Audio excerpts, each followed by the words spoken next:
De la carta de San Pablo a los Efesios. Bendito sea Dios, Padre de nuestro Señor Jesucristo, que nos ha bendecido en la persona de Cristo con toda clase de bienes espirituales y celestiales. Él nos eligió en la persona de Cristo antes de crear el mundo, para que fuésemos santos e irreprochables ante Él por el amor.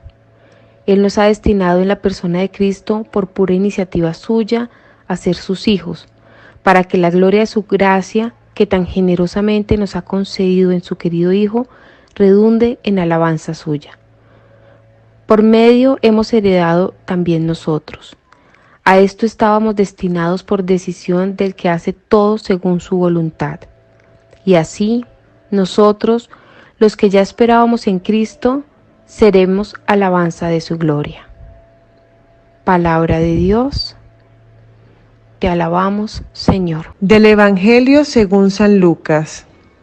En aquel tiempo, mientras Jesús hablaba a la gente, una mujer de entre el gentío levantó la voz diciendo: Dichoso el vientre que te llevó y los pechos que te criaron. Pero él repuso: Mejor dichosos los que escuchan la palabra de Dios y la cumplen. Palabra del Señor. Queridos hermanos, muy buenos días, reciban un cordial saludo. En este momento vamos a hacer una meditación sobre el Evangelio que acabamos de escuchar. El texto del Evangelio de San Mateo, en primera instancia, aparece manifestando a alguien un elogio, podríamos decir en lenguaje popular, un piropo a la Virgen María. Bienaventurado el vientre que te llevó y los pechos que te amamantaron, refiriéndose a la mamá de Jesús. En la época de Jesús, el honor que tiene una persona viene derivada no de lo que esa persona hace, sino de su raíz. El honor está dado en su familia. Jesús cambia esa comprensión cultural, histórica, y muestra que el honor humano de poco o nada sirve. Pertenecer a esta o aquella familia, aunque sean valores muy importantes como los que están reconociendo en Jesús, eso humanamente a la larga no cuenta.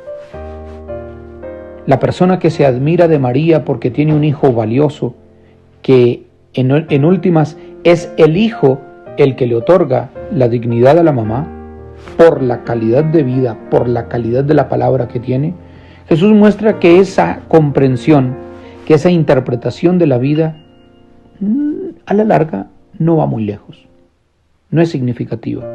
Que hay algo mucho más importante que ser hijo de María. Que hay algo mucho más importante que portar en el vientre o amamantar a un buen hijo. Que lo fundamental está en haber escuchado y haber puesto en práctica la palabra de Dios. Ahí sí, en ese nivel se ubica Jesús. Bienaventurados más bien todos aquellos que pueden escuchar y poner en práctica la palabra que da vida, la palabra de salvación.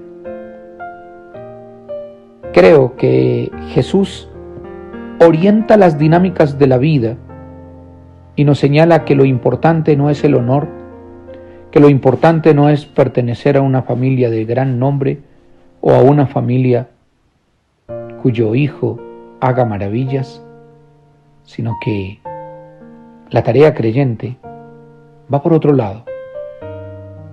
No es aparecer como importantes ante los demás, sino aparecer como los que escuchan. El que tiene capacidad de escucha es capaz de dejarse fascinar por esa palabra. Es capaz de ponerse en práctica.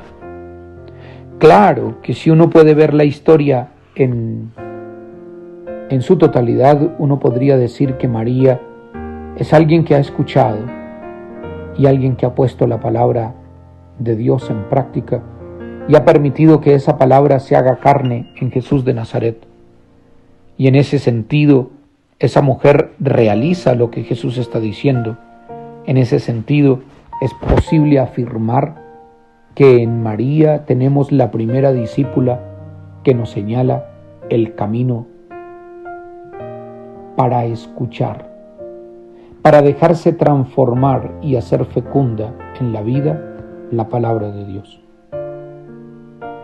Que en este tiempo en el que la crisis se va agudizando y en que pareciera que todo vuelve a la normalidad, pero sabiendo que hay tanto dolor, que hay tantas dificultades para enfrentar los diferentes desafíos que tenemos en este contexto, hoy, más que nunca, necesitamos escuchar la palabra.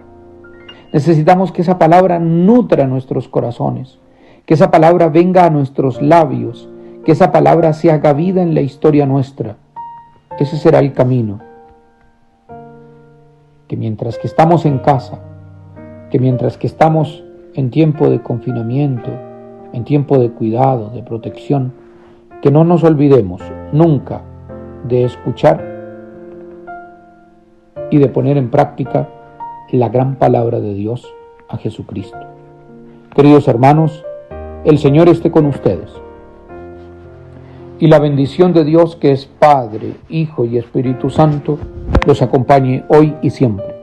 Que tengan un feliz día, que esa palabra de Dios alimente sus vidas, que esa palabra de Dios les dé la fuerza, especialmente a los que lloran, a los que sufren, a los que están en los hospitales, a los que necesitan de nuestra oración y de nuestro consuelo, a aquellas personas que están viviendo momentos difíciles, un mensaje de ánimo, un mensaje de que estamos con ustedes. Muchas gracias.